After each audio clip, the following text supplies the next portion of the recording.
It is open line night, and I'm glad you're with us. We are talking about the return to school for some Metro students and others who won't be going back anytime soon. I have Fran, a school board member, joining me tonight, and also Steve Glover, Metro Council member at large and former school board member. Thank you both again for being here. We are just kind of resetting here at the half hour, and we do have some calls to get to first. Let's first go to Clayton. Clayton, thank you for your patience during that commercial break. What's your comment or question?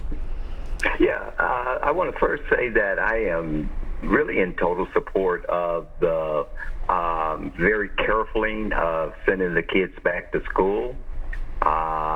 If we go on what our medical experts are saying,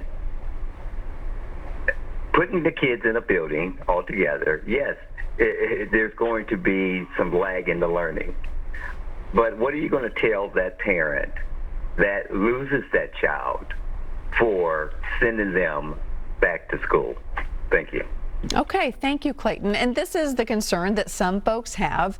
Fran, you were saying in the commercial break that you have had health experts on different committees advising you all of the steps to take and what the next step should be. What are you hearing from those people?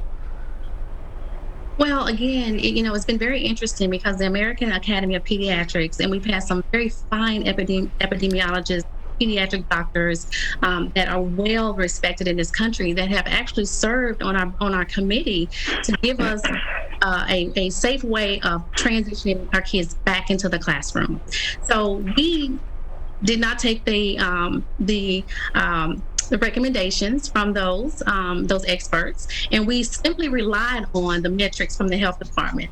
Now let's talk about that. So we're only providing the public with one source, and that's a little bit dangerous because you cannot really just rely on one source, because you have to take into factor as far as what the other experts are saying and what they're seeing. That's the reason why surrounding counties have been able to open safely, because they said, hey, health department in my district, we respect what you're saying, we respect what your metrics look like, but we're also getting opinions or recommendations from other experts. And that's the reason why they've been able to go back into the classroom safely and also still offering virtual learning. But this is why the surrounding counties and private schools have been so successful in doing so. How much behind the scenes have the school board members and school leadership been looking at what is happening in other counties?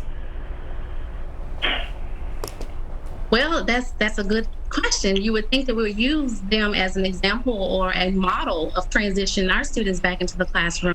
We do have very small cases, and let's be realistic. We are all about safety. I've never said safety for any child, any teacher to be highly impacted. Absolutely not. But when you look at the recommendations from the experts, the AAP, they're telling you the transmission rate of students and going back into the classroom is very low. We're not losing our children, thank God, to death. We're going to have positive cases. That's going to happen. We're not going to say it's happening. It's how we handle those positive cases.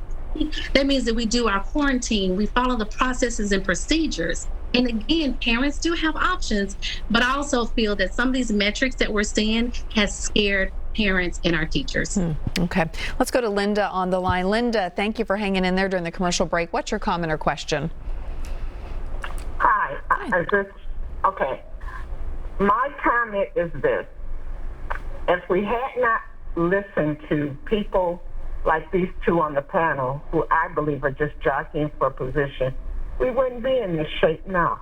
We wouldn't have Cooper in the mayor's office. We wouldn't have Trump in the White House. But when you've got people who really, they just want to be in power, they will criticize any and everybody so that the people, the constituency, they can pacify them and make them think, oh, they're going to do something. When in fact, they should just be supporting the person, in this case, Cooper, who's in the position of authority, and support Dr. Battle, I believe her name is, in the school system, and forget about all of these other ideas. I mean, you can say anything where you're on the outside looking in, or you want to get where those people are. So stop doing that and just support the people who are in the position, because they don't need any of your ridiculous criticism. Okay. Linda, thank you for calling in. Fran, I'm going to let you start. I want both of you to respond to this. Fran, you go first. Yeah. Okay, well, first and foremost, thank you for your call. But I will tell you absolutely that Steve and I are never, ever in it for anything else for us. It's not about power. It's about we're elected officials for the people and not politics. So I just want to make it clear that this is about our children. This is about our children. This is nothing about anybody else. We want our children to be successful. As far as supporting Cooper and Dr. Battle, that is something that we can agree to disagree on some of the policies that are happening right now. And the way we are being treated as far as MNPS, we're definitely getting the short end of the stick. It's not about supporting just because of people that are in power or in positions. We have to support what is right. And I can't be on the wrong side of the tracks. I have to be on the right side of the tracks, and that's for the children. Our children are suffering, and we have to take the adults out of the equation right now. We have to focus on the children, and that's what my position is. Steve, I want to give you your time to respond. Well, mine's very simple. Support is a two-way street. And what I've seen right now is a lot of misinformation coming from on high. And so my bottom line is simply this. I know what this is doing to the children. I'm quite capable of reading this stuff, and I will not bend to what a certain group says. I will stand firm. I do believe what I believe with regards to our children are the ones who are getting cheated right now. And if some adults get their feelings hurt, well, I hate that for you. That is the way it works in this world right now. We're talking about education. We're talking about our children. We're talking about the future. Let me tell you, the last thing I want to see happen is laying on a gurney and somebody's trying to figure out if this is a needle or if it's a threading needle. We need to be able to educate our children and make sure that we're doing the right thing by them, because they are the future. And for us to cheat them out of this is completely unfair. Let's get back to the lines. Eddie is waiting ever so patiently. Eddie, thank you. The floor is yours. Okay, well, here's my thing. I'm 63 years old. I worked my butt off in 2 girls through college to be teachers, both from the Metro. I moved to Dixon 4 or 5 years ago because of crap that's been going on in Metro. We have no leadership. They shut the city down, causes all this problem. The kids are not learning. My kids, the grandkids, are all going to wind up in private school because of this. Because I hate to say it, I love Metro. I was educated at Cone High School. Metro schools suck because of leadership. We need leadership. Steve has fought the Speedway, all the stupid stuff we have done. We're building a soccer stadium. We don't need a soccer stadium. We need good schools. We need safe schools. We need leadership, and Cooper is a nightmare. And if we don't get something changed, I guarantee you all the people that will work are going to move out of Metro. People can say what they want about supporting Cooper. He's an idiot. Straight up and down, he's an idiot. I've fought with him on just about everything he's tried to do since he's been in.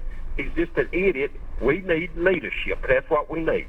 Thank you. Thank you, Eddie, very much. Steve, I want to take a moment and talk to you about, I said I was going to do this a while ago, but the 34% property tax increase, which is actually in effect, but there is a recall effort. It's going to go to the court system, whether this should go to a ballot or not. You are known as a fiscal conservative, so I can't believe that you would support a 34% property tax increase. Nope. But city officials have said this would be catastrophic to many of our metro departments, namely our schools, which I think you will agree are in a desperate situation financially anyway before this. Sure. So what happens to our metro schools if this ends up on a ballot, people vote it down, the property tax increase, then what for our schools from your fiscally conservative perspective? Well, what I would say is for all of those who are threatening and trying to use scare tactics, go back and read the state law. There's a little thing called maintenance of effort. You can't cut the school's budget. All right. The only way the school's budget can get cut is if the student population drops. In this case, by $40 million roughly, if 4,000 students have left. So that can occur. Exactly how that works, frankly, tonight was the first time I'd heard the full 4,000 number. But we can't reach in and just cut the schools. There are other departments that would have to get cut. let me say this. To sit there and now threaten people and say that, oh my gosh, it's going to be devastating. How many people has the government spoken with about has been devastated by a 34 to a 37% property tax increase? Did they listen? No. Yes, I'm a fiscal conservative, but I was willing to try and meet in the middle, but they didn't want to. Nobody wanted to meet in the middle. Once they had 21 votes, they said, to heck with everybody else. We're going to pass this thing. And you know what, folks? You figure it out. Oh, and by the way, we're not going to open up the city. We're not going to do a lot of different things where people can go back to work. We're not going to let your kids go back to school where you can't go back to work. We have done so many things that are damaging to our city that, you know, I know people are frustrated. I'm frustrated. I'm out here fighting every day for this because the people of Nashville deserve much better than what they're getting. But to say we're going to slash the school budget, that'd be about the last thing you do because of the state law maintenance of effort. Okay, that is interesting. I had not heard of that. Thank you. All right, let's get back to the phone lines. Angela is on the line. Go ahead, Angela. Hi. Let's start with the tax increase. I feel that tax increase is out of control. 34% is unacceptable. Secondly, virtual learning is not working. I've had my grandchildren here learning. They get about 3 hours of total instruction, 3 hours a day. That's a disgrace. Cooper needs to open up the city. He needs to open up the schools. Listen, I'm 61. I've been out and about since March. Do what you need to do. Keep your distance, wash your hands, put your mask, and you'll be fine. I do not believe that this needs to be shut down, the whole economy. It's ridiculous. It's out of control. And these kids are suffering tremendously, especially the younger ones. Their attention on there is minimal. You got to constantly, if you're a parent, say, pay attention, stop playing with this, stop playing with that. There's things going on. I heard a woman cursing in the background. Now, I don't know if her phone was on or who she was talking to, but it's not acceptable. They need to be in the classroom, and there's ways to do that. You could split the day, especially for the young ones, have them go to school from 8 to 12:30, and then have another class go from 12:30 to 3:30. There's ways to get around it.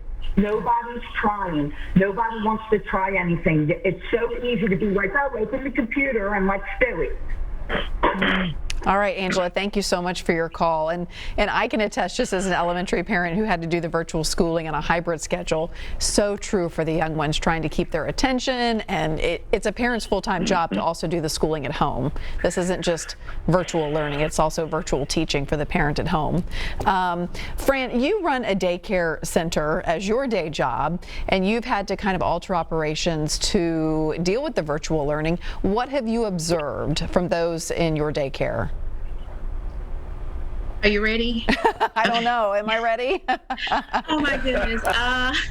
So yes, I'm not gonna just talk the talk. I'm gonna walk the walk, right? Because I love these children, and so whatever space that when this all came about virtual, I had students that were gonna transition to kindergarten. So when this happened with the virtual space, I decided to open up one of my classrooms for virtual learners. So I have K through 3 in my center, and I will tell you, it is the hardest thing to keep these kids focused now. They're falling asleep. We have to redirect so many times a day. They're getting bored.